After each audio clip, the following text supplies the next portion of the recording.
Hello दोस्तों, स्वागत है आपका अपने यूट्यूब चैनल एवन सक्सेस पर। तो आज की हमारी जो क्लास है सीडीपी की रहेगी। सीडीपी की हमारी सीरीज चल रही है। इसमें आप प्रैक्टिस सेट यानी कि प्रैक्टिस मॉक टेस्ट के जब मॉक टेस्ट लगाते हैं यहाँ पर क्वेश्चन और देखते हैं बाल विकास एवं शिक्षा शास्त्र के महत्वपूर्ण प्रश्न जो हमारे पूर्व परीक्षाओं में पूछे गए हैं। ये हमारी इंपॉर्टेंट हो जाती है सीटेट और अदर स्टेट के जो हमारी ये टेट एग्जाम्स होते हैं उनके लिए काफ़ी हेल्पफुल होने वाली क्लास है। तो लास्ट तक बने रहिए और एक एक क्वेश्चन को लगाइए और अपना लास्ट में कमेंट में ये ज़रूर बताइए कि आपने कितना स्कोर किया। ठीक है, ये हमारी आज 34 क्लास होगी। इससे पहले हम 33 ऑलरेडी क्लास से डिस्कस कर चुके हैं। अगर आपने नहीं देखी तो डिस्क्रिप्शन में लिंक दिया हुआ है, वहाँ प्लेलिस्ट है सीडीपी की, वहाँ आप जाके एक एक क्लास को देख सकते हैं। ठीक है, तो चलिए बढ़ते हैं पहले क्वेश्चन की तरफ। पहला क्वेश्चन क्या है हमारा? पहला क्वेश्चन है कि मनोविज्ञान का शिक्षा के क्षेत्र में सबसे बड़ा योगदान है। तो मनोविज्ञान का शिक्षा के क्षेत्र में सबसे बड़ा योगदान क्या है? ऑप्शन ए है विषय केंद्रित शिक्षा, ऑप्शन बी है शिक्षक केंद्रित शिक्षा, ऑप्शन सी है क्रिया केंद्रित शिक्षा और ऑप्शन डी है बाल केंद्रित शिक्षा। तो इस प्रश्न का जो राइट आंसर हो जाएगा वो हमारा ऑप्शन डी हो जाएगा, यानी कि बाल केंद्रित शिक्षा जो है राइट आंसर हो जाएगा ऑप्शन डी। आपने क्या आंसर लगाया वो भी आप कमेंट में बता देंगे कि आपने इस प्रश्न का क्या आंसर लगाया। अगले प्रश्न की ओर बढ़ते हैं। अगला प्रश्न हमारा, निम्नलिखित में से कौन सा वृद्धि और विकास के सिद्धांतों से संबंधित नहीं है? तो यहाँ पर पूछा जा रहा है कि जो वृद्धि और विकास है उसके सिद्धांतों से इनमें से कौन सा संबंधित नहीं है? ऑप्शन ए है निरंतरता का सिद्धांत, ऑप्शन बी है वर्गीकरण का सिद्धांत, ऑप्शन सी है समन्वय का सिद्धांत और ऑप्शन डी है वैयक्तिकता का सिद्धांत। तो इस प्रश्न का जो राइट आंसर हो जाएगा ऑप्शन बी हो जाएगा, यानी कि वर्गीकरण का सिद्धांत जो है वो वृद्धि एवं विकास से संबंधित नहीं है। तो ये हमारा राइट आंसर हो जाएगा ऑप्शन बी। आपने क्या आंसर लगाया इस प्रश्न का वो भी आप कमेंट में बता देंगे कि आपने इस प्रश्न का क्या आंसर लगाया। अगले प्रश्न की ओर बढ़ते हैं। अगला प्रश्न है, संप्रत्यय निर्माण का प्रथम सोपान क्या है? संप्रत्यय निर्माण का ऑप्शन ए है सामान्यीकरण, ऑप्शन बी है विभेदीकरण, ऑप्शन सी है प्रत्यक्षीकरण और ऑप्शन डी है पृथक्करण। तो इनमें से कौन सा प्रथम सोपान है संप्रत्यय निर्माण का? तो जो राइट आंसर हमारा हो जाएगा वो ऑप्शन सी हो जाएगा, यानी कि प्रत्यक्षीकरण जो है वो प्रथम सोपान है संप्रत्यय निर्माण का। तो सी हमारा इस प्रश्न का क्या हो जाएगा? सही उत्तर हो जाएगा। अगले प्रश्न की ओर बढ़ते हैं। अगला प्रश्न है, निम्न में से किस विधि का उपयोग स्मृति के मापन के लिए नहीं किया जाता? तो यहाँ पर पूछा जा रहा है कि किस विधि का प्रयोग स्मृति के मापन के लिए नहीं किया जाता। तो नहीं वाले क्वेश्चन को ज़्यादा ध्यान से देखना होता है हमें एग्जाम्स में, क्योंकि काफ़ी गलत होने के चांस बढ़ जाते हैं। तो ऑप्शन ए है प्रत्यावान विधि, ऑप्शन बी है तार्किक विधि, ऑप्शन सी है पहचान विधि और ऑप्शन डी है पुनः सीखना विधि। तो इस प्रश्न का जो राइट आंसर हो जाएगा वो ऑप्शन बी हो जाएगा, यानी कि तार्किक विधि जो है वो हमारा स्मृति के मापन के लिए कोई विधि नहीं है, यानी कि बी हमारा इस प्रश्न का सही उत्तर हो जाएगा। और आपने क्या आंसर लगाया वो भी आप कमेंट में बता देंगे कि आपने इस प्रश्न का क्या आंसर लगाया। अगले प्रश्न की ओर बढ़ते हैं। अगला प्रश्न है, बाल मनोविज्ञान का क्षेत्र है। तो बाल मनोविज्ञान का क्षेत्र कौन सा है?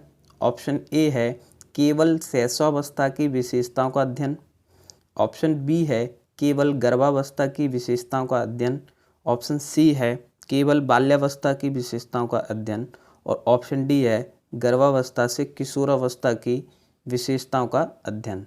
तो हमारा जो राइट आंसर हो जाएगा ऑप्शन डी हो जाएगा, बाल मनोविज्ञान के जो क्षेत्र में गर्भावस्था से किशोरावस्था की विशेषताओं का अध्ययन किया जाता है। तो डी हमारा इस प्रश्न का राइट आंसर हो जाएगा।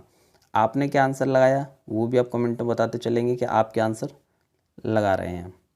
अगले प्रश्न की ओर बढ़ते हैं। अगला प्रश्न है, वह अवस्था जो कि माता के 21वें गुणसूत्र जोड़े के अलग न हो पाने के कारण होती है कहलाती है। तो क्या कहलाती है? ऑप्शन ए है डाउन सिंड्रोम, ऑप्शन बी है क्लीनफेल्टर सिंड्रोम, ऑप्शन सी है टर्नर सिंड्रोम और ऑप्शन डी है विल्सन सिंड्रोम। तो इस प्रश्न का जो राइट आंसर हो जाएगा वो ऑप्शन ए हो जाएगा, डाउन्स सिंड्रोम कहलाती है। ठीक है, तो ए इस प्रश्न का राइट आंसर हो जाएगा। ठीक, अगले प्रश्न की ओर बढ़ते हैं। अगला प्रश्न है, कोलबर्ग के अनुसार किस अवस्था में नैतिकता बाह्य कारकों द्वारा निर्धारित होती है। नैतिकता की बात कर रहे हैं कोलबर्ग, और उसमें बाह्य कारक किसके लिए निर्धारित होते हैं, कौन सी अवस्था में? ठीक है, तो ऑप्शन ए है पूर्व पारंपरिक अवस्था, ऑप्शन बी है पारंपरिक अवस्था, ऑप्शन सी है पश्चात पारंपरिक अवस्था, और ऑप्शन डी है उपरोक्त में से कोई नहीं। तो इस प्रश्न का जो राइट आंसर होगा वो ऑप्शन ए हो जाएगा, पूर्व पारंपरिक अवस्था, यानी कि ए हमारा इस प्रश्न का क्या हो जाएगा, सही उत्तर हो जाएगा। आपने क्या आंसर लगाया वो भी आप कमेंट में बताएंगे कि आपने इस प्रश्न का क्या आंसर लगाया। अगले प्रश्न की ओर बढ़ते हैं। अगला प्रश्न है, निम्नलिखित में से कौन सा एक सही क्रम में है? ऑप्शन ए है अंडाणु शुक्राणु, फिर ब्लास्टोसिस्ट, फिर युग्मनज। ऑप्शन बी है ब्लास्टोसिस्ट, फिर अंडाणु शुक्राणु, युग्मनज। ऑप्शन सी है ब्लास्टोसिस्ट, युग्मनज, अंडाणु शुक्राणु, और ऑप्शन डी है अंडाणु शुक्राणु, युग्मनज, फिर ब्लास्टोसिस्ट। तो इनमें से पूछा गया है कि कौन सा सही क्रम में लगा हुआ है चार में से। तो हमारा जो क्वेश्चन का राइट आंसर हो जाएगा वो ऑप्शन डी हो जाएगा, यानी कि अंडाणु शुक्राणु, फिर युग्मनज और फिर ब्लास्टोसिस्ट। तो डी जो है हमारा राइट आंसर हो जाएगा इस प्रश्न का। आपने इस प्रश्न का क्या आंसर लगाया वो भी आप कमेंट में बताएंगे कि आपने इस प्रश्न का क्या आंसर लगाया। अगले प्रश्न की ओर बढ़ते हैं। अगला प्रश्न है, अंतर्मुखी, बहिर्मुखी और उभयमुखी व्यक्तित्व का वर्गीकरण किसके द्वारा किया गया? ऑप्शन ए है क्रेचनर, ऑप्शन बी है युंग, ऑप्शन सी है सेल्डन, और ऑप्शन डी है स्प्रेंजर। तो जो राइट आंसर हो जाएगा इस प्रश्न का वो ऑप्शन बी हो जाएगा। युंग ने जो व्यक्तित्व का वर्गीकरण किया है उस वर्गीकरण में तीन बताए हैं आपके। पहला है अंतर्मुखी, दूसरा बताया है बहिर्मुखी, और तीसरा आपको बताया है उभयमुखी। तो हमारा जो राइट आंसर हो जाएगा वो ऑप्शन बी हमारा जो है सही उत्तर हो जाएगा इस प्रश्न का। अगले प्रश्न की ओर बढ़ते हैं। अगला प्रश्न है, अवधान के आंतरिक अथवा व्यक्तिनिष्ठ निर्धारक हैं तो कौन से हैं? ऑप्शन ए है रुचि, लक्ष्य या अभिवृत्ति। ऑप्शन बी है उद्दीपक, वस्तु या प्रविधि। ऑप्शन सी है प्रकाश, ध्वनि या गंध। ऑप्शन डी है पुरस्कार, दंड या प्रोत्साहन।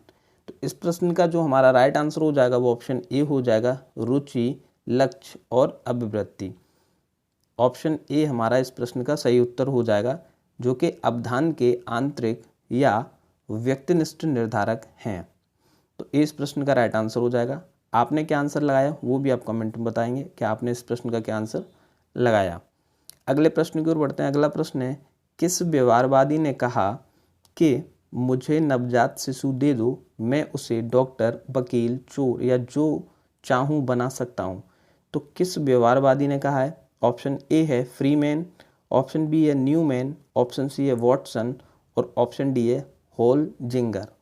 तो इस प्रश्न का जो राइट आंसर हो जाएगा वो ऑप्शन सी हो जाएगा, यानी कि जेबी वॉटसन ने कहा था ये, ठीक है, स्टेटमेंट। तो ये हमारा राइट आंसर हो जाएगा ऑप्शन सी। अगले प्रश्न की ओर बढ़ते हैं। अगला प्रश्न है, वह मापनी जिसमें अंतराल मापनी के समस्त गुण के साथ परम शून्य भी हो कहलाती है। तो क्या कहलाती है? ऑप्शन ए है नामित मापनी, ऑप्शन बी है क्रम सूचक मापनी, ऑप्शन सी है अंतराल मापनी, और ऑप्शन डी है अनुपात मापनी।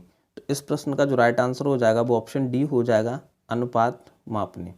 तो डी हमारा इस प्रश्न का क्या हो जाएगा? सही उत्तर हो जाएगा। और आपने आंसर क्या लगाया वो भी आप कमेंट में बताएंगे कि आपने इस प्रश्न का क्या आंसर लगाया।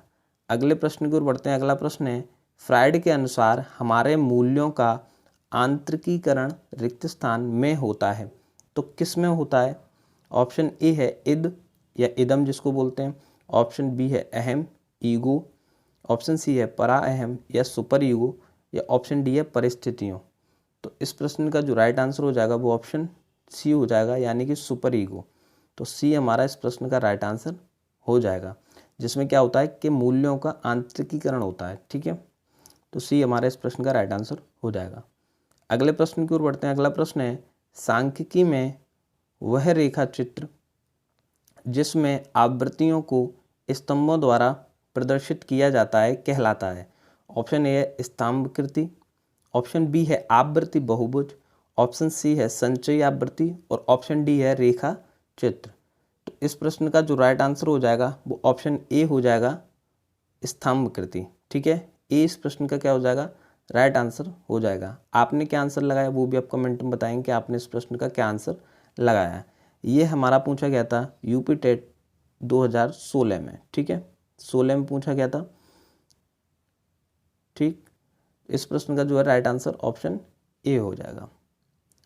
अगले प्रश्न की ओर बढ़ते हैं। अगला प्रश्न है, विकास की किस अवस्था में बुद्धि का अधिकतम विकास होता है? ऑप्शन ए है बाल्यावस्था, ऑप्शन बी है शैशवावस्था, ऑप्शन सी है किशोरावस्था और ऑप्शन डी है प्रौढ़ावस्था। तो इस प्रश्न का जो राइट आंसर हो जाएगा वो ऑप्शन सी हो जाएगा, यानी कि किशोरावस्था में बुद्धि का अधिकतम विकास होता है। तो सी हमारा इस प्रश्न का राइट आंसर हो जाएगा। अगले क्वेश्चन की ओर बढ़ते हैं। अगला क्वेश्चन हमारा, शिशु का अधिकांश व्यवहार आधारित होता है। तो शिशु का जो अधिकांश व्यवहार है किस पर आधारित होता है? ऑप्शन ए है मूल प्रवृत्ति पर, ऑप्शन बी है नैतिकता पर, ऑप्शन सी है वास्तविकता पर और ऑप्शन डी है ध्यान पर। तो इस प्रश्न का जो राइट आंसर हो जाएगा वो ऑप्शन ए हो जाएगा। जो शिशु का अधिकांश व्यवहार होता है वो मूल प्रवृत्ति पर आधारित होता है, यानी कि ए हमारा इस प्रश्न का क्या हो जाएगा, राइट आंसर हो जाएगा। ये आपका यूपी टेट 2016 में पूछा गया था। ठीक है, तो आपने इस प्रश्न का क्या आंसर लगाया वो भी आप कमेंट में बताएंगे कि आपने इस प्रश्न का क्या आंसर लगाया।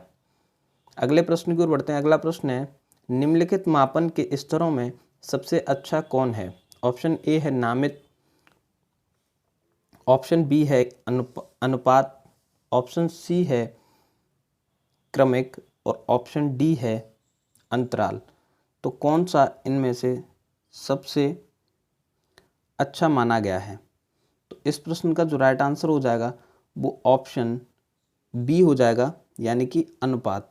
ठीक है, ऑप्शन बी हमारा इस प्रश्न का राइट आंसर हो जाएगा।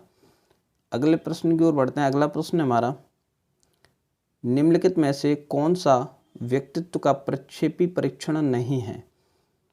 तो इनमें से कौन सा व्यक्तित्व का प्रक्षेपी परीक्षण नहीं है? ऑप्शन ए है रोसार स्याही धब्बा परीक्षण, ऑप्शन बी है TAT परीक्षण, ऑप्शन सी है शब्द साचर परीक्षण और ऑप्शन डी है 16PF परीक्षण।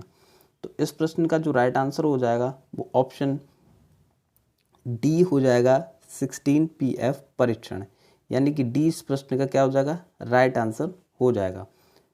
आपने क्या आंसर लगाया वो भी आप कमेंट में बताएं कि आपने इस प्रश्न का क्या आंसर लगाया।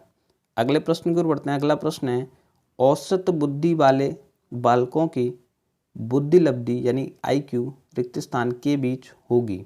ऑप्शन ए है 50 से 59, ऑप्शन बी है 70 से 89, ऑप्शन सी है 90 से 109 और ऑप्शन डी है 110 से 129। तो इस प्रश्न का जो राइट आंसर हो जाएगा ऑप्शन सी हमारा राइट आंसर हो जाएगा।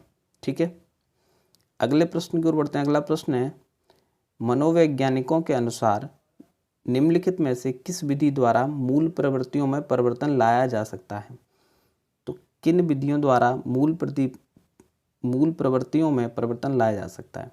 ऑप्शन ए है सहसंबंध, ऑप्शन बी है मार्गांतरीकरण, ऑप्शन सी है विलयन और ऑप्शन डी है नवीनीकरण।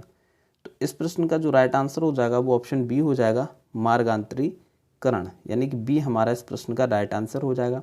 और आपने क्या आंसर लगाया वो भी आप कमेंट में बताएं कि आपने इस प्रश्न का क्या आंसर लगाया। तो ये थी आज की हमारी क्लास जिसमें हमने 20 क्वेश्चन देखे और आपने उन 20 क्वेश्चनों को एज अ मॉक टेस्ट यानी कि एज अ प्रैक्टिस से डील किया होगा। तो आप अपना कमेंट में बताएंगे कि आपने 20 में से कितना स्कोर किया, यानी कि आउट ऑफ 20 आपका कितना स्कोर बना। और वीडियो अगर आपको अच्छी लगी तो वीडियो को लाइक अवश्य करें और शेयर करें आप उन सभी फ्रेंड्स को जो आपके जो है टीचिंग एग्ज़ाम्स की प्रिपरेशन कर रहे हैं। तो मिलते हैं नेक्स्ट वीडियो में कुछ नए PYQ के साथ। तब तक के लिए धन्यवाद।